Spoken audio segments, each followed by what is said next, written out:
Israel terus berupaya mencegat gelombang rudal Iran ke pusat kota Tel Aviv pada Minggu dini hari waktu setempat.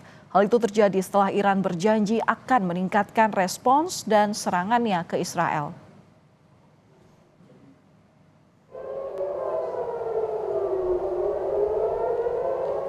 Akibat serangan terbaru Iran ke wilayah Israel bagian tengah, sejumlah orang terluka. Memasuki minggu ketiga, baik Iran maupun Israel, keduanya terlihat bersiap menghadapi pertempuran yang berkepanjangan. Iran menolak kemungkinan gencatan senjata sampai serangan udara Amerika Serikat dan Israel dihentikan.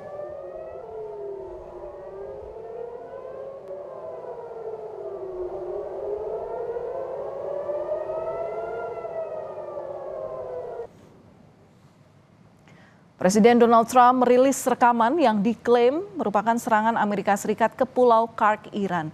Pulau tersebut menangani sekitar 90% ekspor minyak mentah Iran. Namun Trump menyebut belum menghancurkan infrastruktur minyak. Lewat video di akun sosial Truth, Trump mengklaim pasukan Amerika Serikat telah menyerang sasaran militer di pulau tersebut. Namun Trump bilang tidak menyerang infrastruktur minyak.